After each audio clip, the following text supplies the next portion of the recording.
syndicated in the mainstream press.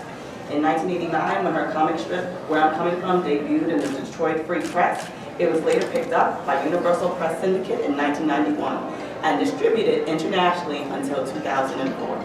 Barbara is also the proud daughter of Brunswick Brandon Jr., creator of the comic strip Luther. Next to her is Phyllis Novin. Phyllis has been an inker in comics since 1999, where she was trained by Bob Layton at Valiant Comics. She began working at DC Comics in 1995.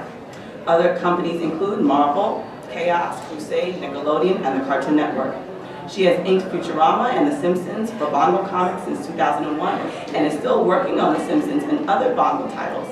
She is also an Inkwell Award nominee, and as a teacher for the Museum of Comic and Cartoon Art, she has taught a series of classes on the art of inking. So let's welcome them, please.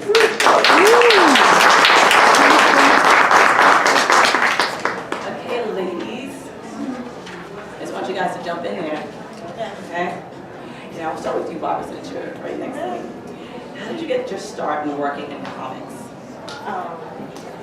I got my start working in comics. It was kind of natural. My dad was a cartoonist. I watched him in my house.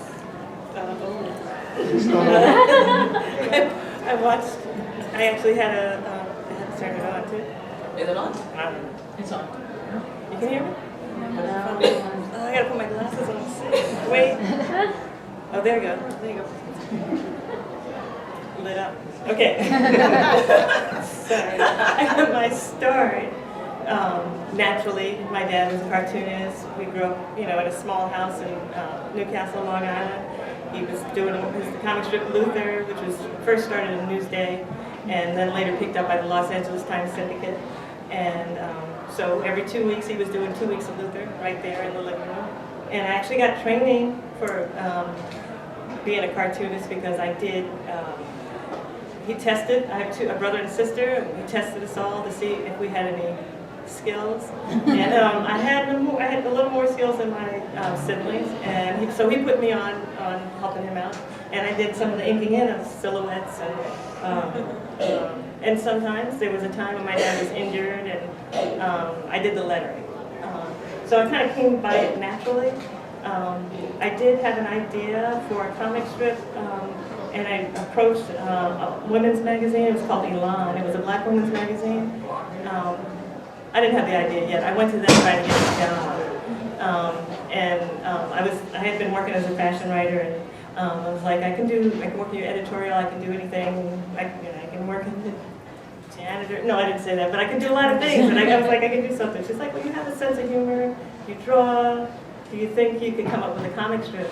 And I came up for a comic strip for Elan, which they liked, and told me to make some more, and I was ready to do that, and I did it, and they folded. So that was the end of that. So I sent it to Essence, and I got some interest in Essence, and Essence decided they weren't ready to put a comic strip in the magazine, asked me what I was doing. I was writing as a fashion writer. Their fashion writer was getting ready to give birth, so I took that job as a fashion beauty writer at Essence. And then my dad, this is a long story, sorry, but then my dad got a award for being one of the pioneer black cartoonists, and Detroit Free Press sent him a notice saying, do you know of any black cartoonists? We want to have our newspaper reflect our community. And clearly he knew me, and they said to me, are you going to talk about doing this, or are you going to do it? I was like, I can do it, and I sent the very thing that I had sent to Elan, that I created for Elan, to Detroit Free Press, and they liked it. And in '89, that was when I first was published, and so I did that for a year. I got the notice. I understood that to be a newspaper cartoonist, you have to have a syndicate because you cannot sell to all the newspapers out there. So I put together a press kit, sent it out to all the syndicates, and got rejected by most of them, and except for one, Universal Press Syndicate, very good syndicate, and they gave me a development deal for a year, and they decided to pick it up. So I started being sold nationally and then internationally. in 1991. That's how it happened. Phyllis. I can't wait to hear this story. Yeah. I've been dying to get her on a panel for a long time. What's that? I've been dying to get you on a panel for a For a long long time, yes. The elusive Ms. Novin. Actually, I got started because there was an ad in Newsday that was looking for artists, and it said retouch artists. And I'm like, gee, what's that? I don't know. Let me find out. So I called up, and it turns out it was National Periodical Publications, and they were in Rockefeller Center at the time, and what they were doing was they were reprinting all the old Dick Tracy strips, and they didn't have the original art. So what happened was that they would scan it in, and a lot of the art would drop out. So it had to be redrawn, re-inked, and recreated. So I was working on that for a while. I guess that job lasted about 6 months, and then it kind of went away. And, that was that. And I didn't think much of it. And I was like, well, I liked it. I liked it because I actually liked the ink part of it. I just love working with ink. There's just something about the purity, the cleanness of that black line and that white paper. Anyway, little time goes by and I'm in a video store. Anybody remember video stores? Yes. Hey, all right. So I'm reaching for an animated thing. This girl's reaching for an animated thing. I don't remember what the hell it was, but she grabbed it, I grabbed it, and we beat on each other for a little while. She said, hey. Somehow it came out that she worked at DC and they were desperate for people to do exactly what I had been doing. So I said, okay, fine. So I called up DC. And I ended up working on Justice Society reprints. And that took, I guess that was almost a year. And I said to myself, well, this is again well and good, but I can't see this whole reprint thing going on. But again, at that point, I'd already fallen in love with ink. So I said, what can I do in this business with ink? Inker! Anything in that for a choice. But anyway, I don't care. So at the time, I've actually been to theater and music and all that stuff. So I was in the city eating a pizza, and there was a sign, inking classes. And I was like, oh, I'll go to that. So I went to this gentleman who shall remain unnamed, who basically, I spent a year with this guy, and pretty much I learned what not to do in the end as it turned out. But what I ended up with, right, we didn't use brushes, we used some weird rubber, I don't know what. But anyway, long story slightly longer, what I did manage to do is get together enough stuff to put together a portfolio. Now, at the time, my drummer's now ex-wife grew up next to John Buscema. And she said, oh, you do comic art, you want to meet John Buscema? And I was like, yeah, yes. Yeah. So she gave me the number, I called him up, he said, come on out. So I drove out to the end of Long Island, and lovely gentleman, and he looked at my stuff, and he saw something in it, and he says, I'm going to call Marvel. He says, go down and meet with John Romita Sr. and Tom DeFalco. So I said, okay. So I did, and I went in, and this was all very interesting, and they started saying, well, maybe, jump in the bullpen. And I was like, okay, that's good. So now I've got an in at DC, and I've got an in at Marvel. And here it comes the strange part. And then there was Valiant. Valiant, at the time, was being headed up by Bob Layton. Bob Layton was an actual inker. He gave classes. They actually would do all of these classes, these teaching pods they would do during the course of the day, different types of parts of comic. And so in my infinite wisdom, I decided that's what I'll do. And so I went to Valiant, and just as a weird sideline, it turned out that the guy that owned it, the publisher, Steve Mazarski, was my old musical editor. Whatever.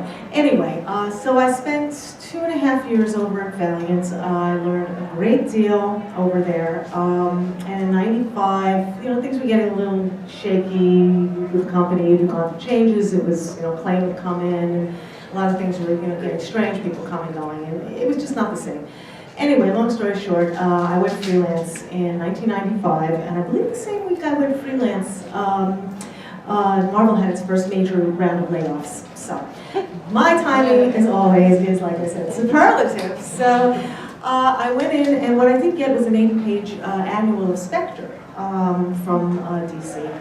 And I had a great time on that one. I really did, because it was over Pat Olive, and his pencils were they were loose enough to give you the room to really work it, but tight enough that, just the lines that he would have for his hands, they'd just be a couple of lines, but you could see the bones in them, you know, you could see the structure in them. So it was a wonderful first platform. And so I worked for them on that book, and then they decided they were going to put me on Lobo. And I was very happy because I loved Lobo. I thought it was a great talent. I don't know if anybody knows about Lobo. So anyway, I did one issue, and then they dropped, word came down they were going to drop the title, I think it was Rebels or Damage, I forget which one was the other editor's title. So needless to say, his whole art team went off of that book, and they got Lobo, and I got the other one. And then became this interesting series where it was like, you know, I would be rowing across the river Styx on these titles. Every time something was going to die, they would give it to me for like 4 or 5 issues until it was gone. Fabulous. Anyway, so I got a little, you know, familiar with that. And how'd you get to The Simpsons and Bongo? How did I get to The Simpsons? that was a strange story. Basically, at that time, I started realizing that I had to expand. I was only doing the superhero, the action type stuff. So I started working up some work for things like more animated style. So I got into Johnny Bravo. I was doing Johnny Bravo, things like that. I did Nickelodeon. I did, you know, basically just, you know, calling people up and, you know, beating on doors and sending their stuff. And I believe it was Mike Collin, I think, stopped me in the hallway one day and says, "Do you ever try Bongo?" And I said, "No." He said, "They pay good." Really? So I called Bongo. They sent me a little kit. I inked it up. They liked it. The rest is history. Which is a good thing, because it's just in time. Anyway, so that's that. So you both started working in comics when there seems to be not many women working in the industry. What were your early beginnings like? Let's see. My early beginnings, well, the fact that I created this Where I'm Coming From for a Black women's magazine, that was my intent. You know, I was like, I'm going to talk to Black women, or I'm going to speak from Black women's perspective. So that was what I wanted to do, and that's even my second place, trying to sell it at Essence, didn't work out. But and then for Detroit to ask for a Black cartoonist who's speaking from a Black perspective, so it was kind of, I'm very lucky, honestly, that it was kind of put in my lap. So they were interested in it, and I did it. But once I was there, trying to spread it beyond Detroit was difficult. Many newspapers felt that they didn't have a large enough Black community that their reader would be interested in what Black women had to say. Which, of course, I said, "Well, isn't that insulting?" I'm like, yeah. You're not interested in my point of view because I'm a Black woman and it's a white community. I mean, we all are people. So you know, not only that, you know, were they not necessarily interested in showing a Black perspective, the newspapers that thought that they might even went all further to say, "Well, we already have Kathy, so we probably don't need this." And I'm like, my characters are way different than Kathy. I mean, bless her heart, you know, she was funny, but it's not. It's a different perspective, and they should have been able to welcome the idea of there being different perspectives that come from women. So that was my experience there. Phyllis? Well, the funny thing was when I first started, I didn't even think about that. I've always found myself in careers that were male-dominated because they pay better. And so when I went after it, I just went after it. It wasn't until I started getting involved more with the majors that I started to see certain things. And first of all, it was put to me once that my name is Phyllis. They said, "Why don't you sign your stuff Phil?" This way they might look at it a little longer and they might actually look at it. And I was like, "Really?" And I'm like, "No." So that didn't miss. But I did find I would make appointments with editors if I was lucky enough to manage it. And I would walk in and I get this funny little look. I get this little look of like, okay, I guess I have to do this, you know. And, you know, I know they're busy. These guys have phones growing out of both ears. They're running around, you know. They're not dropping everything just for me. I get that, you know, just as a professional. Okay. But this is a little different. This is some weird sort of dismissive thing. And, you know, you get it every time, but often enough that I noticed it. And I would put my stuff down on the desk. And they'd be like, okay, and I'd flip it open, and they'd be like, oh, that's real. Oh, and all of a sudden they'd change. They'd like sit down, they'd get ahead, and start, you know, oh, all right, and then they'd actually start, you know, dealing with me as a person. And I'm hoping that that doesn't happen to the women as much today, because at that time there really were very few. And now there are a lot more. It doesn't seem to be as unusual a thing. I also found that a lot of times, like what you were saying about, well, we already have a category. It's like there's comic books, and then there's all these niches, you know, and every time they would look, they had some sort of weird little niche, they would think of you, because you were the salt, you were the pepper, you weren't the meat, but, you know, you were nice now and again on something special. So I would get the Hanukkah issue, not too much, I'd get the Hanukkah issue of Green Lantern, you know, for the holiday thing. I would get, you know, female or cutesy, or I would get, you know, black, you know, because it was something that was out of their mainstream. We're not considered as, you know, just artists, you know, we're different. No, we're not. We like to eat. That's why I like the mainstream. Hey, Barbara, tell us a little bit more about where I'm coming from.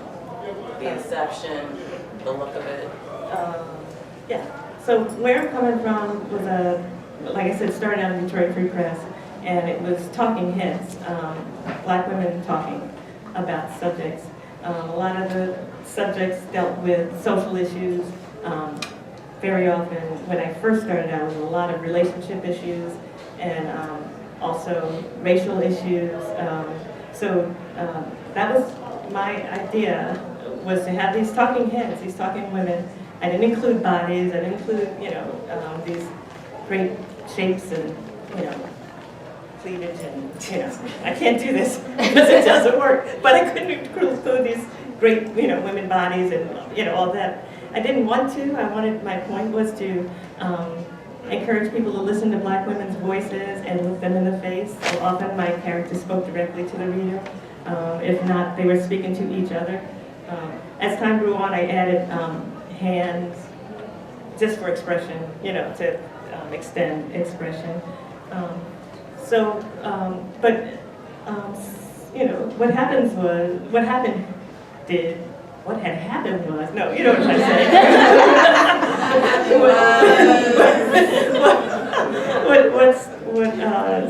Initially, when I was talking about a lot of relationships, and they knew all my characters were women, I often got feedback saying that I was anti-men. And I'm like, hello, I'm not. It's as if you cannot be pro-woman. That makes you anti-man. That does not make sense, you know. And because I talk about race issues, because I was talking about black issues, I was anti-white. And I'm like, no, you can be pro-black, you can be pro-woman, and you're not being anti either. And, you know, I often, when I, you know, first got into all this, and I got that from even, you know, friends, you know, because I happened to be in, I didn't really get to papers in this northeast area, but I was in Oakland, and I was in Baltimore, and I was in Chicago, and Atlanta, and Detroit, and you know, even, you know, some other places like, you know, East Pennsylvania. What? They picked me up? But they did, you know.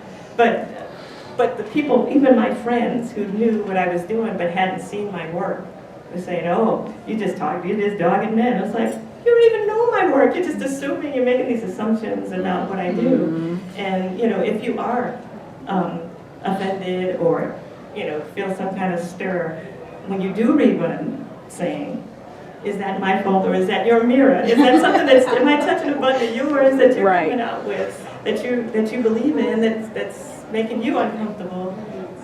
Don't blame me. You know, it's like, that's right. Yourself. I mean, I don't know. Is that a good? Yes, okay. excellent. Wonderful.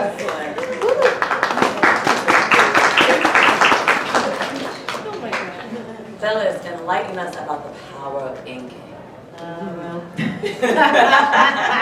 Look at the pencil.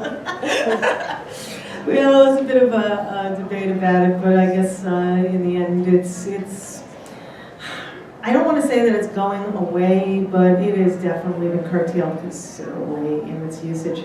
And I think that's kind of too bad. I think that, all art forms evolve, I understand that. But I think for what inking brought to the pencil page is something that kind of took it to the next level. It brought it gives it a power, it gives it a finality that it doesn't have when you're just trying to do it with color. When I'm inking, I almost think about as if I'm carving the art out of the page. I'm literally like the idea of using that ink to just get in and around, to just get that thing out. And it's a very physical thing. And when you're really doing it, like I'd say hair is spiritual. You have to be really in the right spot to really get into it. And you're not really going to get that from other ways of doing it, from going straight to from the pencil straight to computer inked, or if you're skipping entirely and going to color. I think a lot of color nowadays looks very muddled because I don't think you're really getting the delineation that you had been getting before, and the textures that you were getting before. And I think the poor colorists are trying desperately to get that, in which a lot of times you look at something, it's like, I really don't see what this was. It's just like, just blah, color, And color is great, but honestly, I just really feel that if you want something to really come out and hit you in the face, you gotta have a basis of ink to build it off of. So that's my belief with ink. Will you be teaching more classes soon? I've been thinking about it, but I haven't really done it yet. I've been thinking of teaching inking to pencilers because I see some pencilers, and it's a sad story because I had gotten some pencils.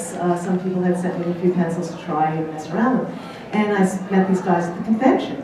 And I was like, check it out, I did your pencil. Oh yeah, let me show you. I inked it, and it's like, oh, that's it.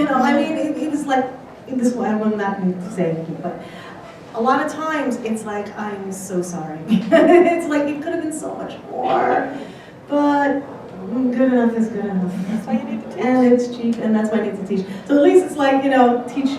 If I teach inking to pencilers, at least there'll be some remnant, perhaps. I don't know. What advice do you wish someone would have given you when you first entered the industry?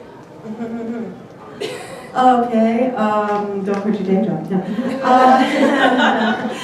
Honestly, to learn everything.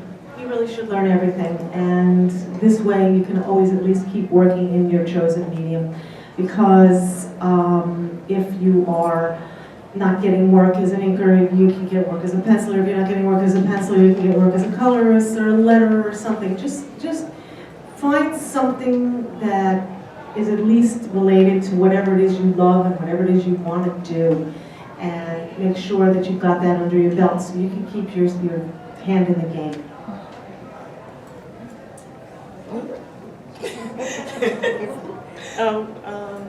What was the question again? What advice do you wish someone would have given you when you entered the advice to industry? me. Advice, I'm sorry.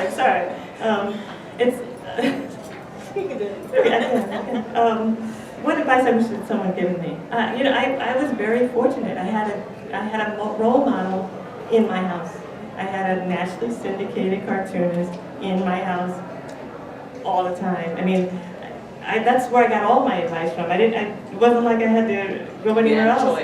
Yeah, it was like it was right there. And luckily for me, when I knew, and I kind of stumbled into, I wasn't even realizing that I was getting training to be a cartoonist as I was growing up, when I was, working on my dad's strip.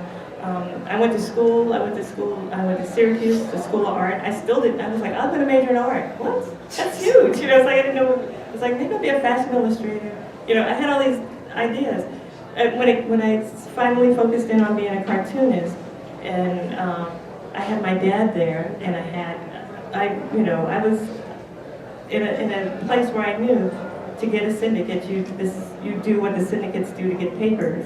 I put together a press kit for myself and sent it to the syndicates. I I had all the advice, it was right there. I didn't have to seek it out, you know, and my dad, you know, could say to me, you know, when I was not doing as much, working at it as hard, he's like, you keep talking about it, when you're gonna do it? You know, it's like, so I had somebody to push me, I had somebody to show me, I had a living, breathing role model right there, all the time.